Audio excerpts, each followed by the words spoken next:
En medio de la agitación y la efervescencia de la Revolución Francesa, un oscuro capítulo se desarrolló en las sombras de la historia, más allá de los relatos ampliamente conocidos de la Revolución y las imágenes icónicas de aquel tumultuoso período iniciado en el 1789, se tejieron intrigas clandestinas y se llevaron a cabo eventos atroces que dejaron una profunda cicatriz en la historia de Francia. En ese escenario de cambio y revuelo, la guillotina se convirtió en un símbolo macabro de la época, y la Revolución Francesa se vio empañada por un oscuro teatro de torturas y ejecuciones. Personajes infames como Maximilien Robespierre y Georges Danton lideraron un régimen de terror que buscaba purgar a la sociedad de elementos considerados contrarrevolucionarios. Sin embargo, detrás de los aullidos de la multitud enardecida y el crujido de la hoja de la guillotina, se esconden historias poco conocidas que arrojan luz sobre la brutalidad de la Revolución. ¿Cómo influyeron estas torturas y ejecuciones en el curso de la historia? ¿Qué papel desempeñaron en la construcción del nuevo orden? Acompáñanos en este viaje al corazón de la Revolución Francesa, donde desentrañaremos los misterios y desafiarás tus creencias sobre este periodo épico de la historia, y narraremos el relato de una época oscura y sangrienta, donde la lucha por la libertad y la igualdad tomó caminos inesperados. Sean bienvenidos al tesoro de Cleopatra. La danza de la libertad, la Revolución Francesa en verso. La situación en la Francia del siglo XVIII era verdaderamente crítica y desigual.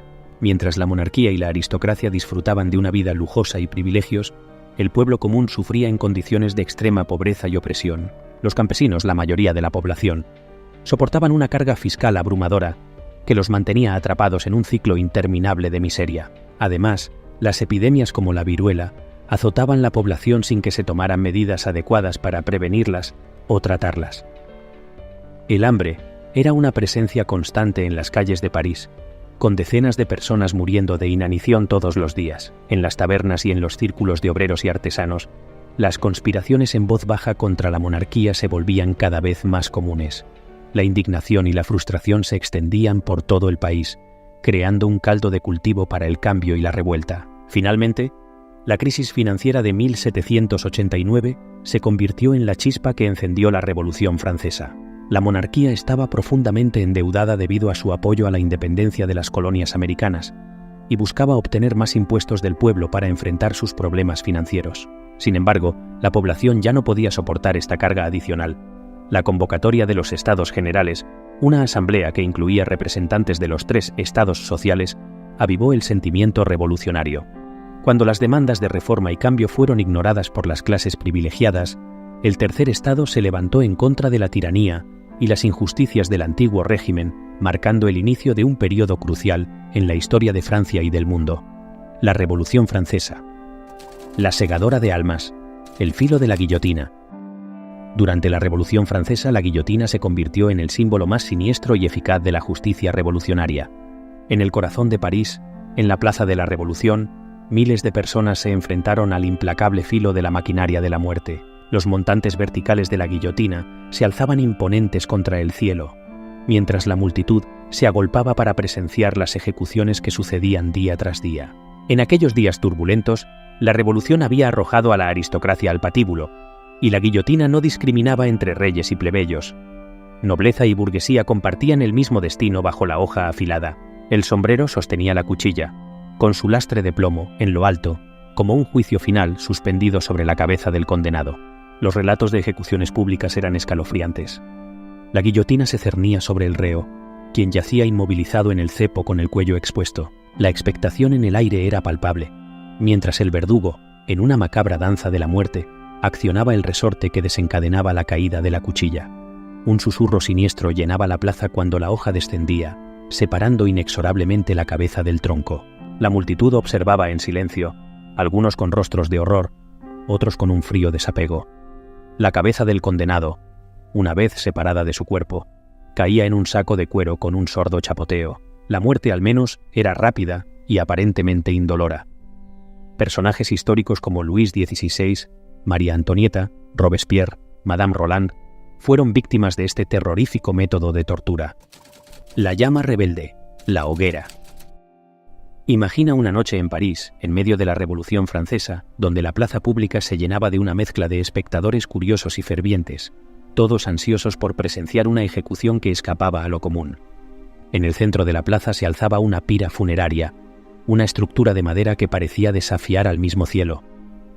La pira estaba rodeada de antorchas que lanzaban destellos siniestros, proyectando sombras danzantes sobre los rostros de la multitud. El condenado en este sombrío escenario solía ser alguien acusado de traición, conspiración o algún otro delito que la revolución consideraba grave. En un acto simbólico de degradación, las ropas nobles que alguna vez vistió habían sido reemplazadas por andrajos, dejando en claro que la antigua jerarquía había sido derrocada. El condenado, atado con fuerza a un poste en el centro de la pira, miraba a la muerte de frente, enfrentando su destino con una mezcla de valentía y desesperación. La multitud, con los ojos fijos en la escena, mostraba una mezcla de emociones que iban desde el morbo hasta la satisfacción por ver al enemigo del pueblo recibir su castigo. Los guardias revolucionarios, ocultos detrás de sus máscaras de la revolución, mantenían el orden entre la multitud, asegurándose de que nadie intentara interferir en el macabro espectáculo que se desarrollaba ante sus ojos. El fuego, alimentado con leña seca y aceite, crepitaba y rugía mientras consumía al condenado.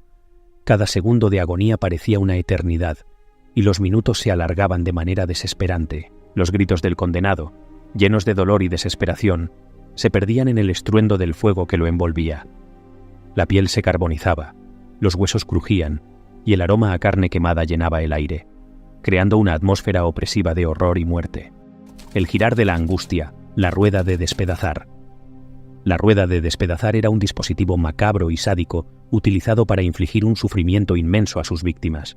Consistía en una gran rueda de madera con radios que se utilizaba para torturar a la persona condenada de una manera especialmente cruel. La víctima era atada a la rueda, generalmente de espaldas, con sus miembros extendidos a lo largo de los radios de la rueda. Las ataduras eran de cuero o correas resistentes que aseguraban a la persona de manera firme e inmovilizada. Una vez que la víctima estaba asegurada, su peso recaía sobre los huesos, causando una agonía inmediata debido a la tensión extrema en las articulaciones y la espalda. El verdugo utilizaba una palanca de madera o un garrote para golpear los miembros y el torso expuestos de la víctima. Estos golpes eran dirigidos con precisión para fracturar huesos específicos. La intensidad y el lugar de los golpes se ajustaban para prolongar el sufrimiento de la víctima. Durante el proceso de tortura, la rueda podía girar lentamente, lo que tenía el efecto de causar más daño y aumentar el sufrimiento de la víctima. Además, el movimiento podía ser interrumpido en cualquier momento para continuar los golpes. El potro de los lamentos. Otro método de tortura durante época de la Revolución Francesa fue el potro. La víctima era colocada en posición horizontal, generalmente boca arriba, sobre una mesa larga y estrecha. Sus extremidades y torso se ataban firmemente a la mesa, de modo que quedaban completamente inmovilizados y expuestos. El torturador utilizaba un garrote, una barra de metal o cualquier otro objeto contundente para golpear repetidamente el cuerpo de la víctima. Los golpes se dirigían a áreas específicas del cuerpo, como las extremidades, el abdomen o el pecho, con el objetivo de causar dolor agudo y lesiones. El proceso de tortura podía variar en intensidad y duración, según las intenciones del verdugo. Los golpes podían ser más suaves al principio, pero gradualmente se volvían más violentos y brutales, aumentando así el dolor y las lesiones en la víctima. Las personas que sobrevivían a esta forma de tortura quedaban con secuelas físicas y emocionales duraderas. Las heridas podían dejar cicatrices permanentes y el trauma psicológico era igualmente devastador. Recuerda suscribirte y darle like para más vídeos como este.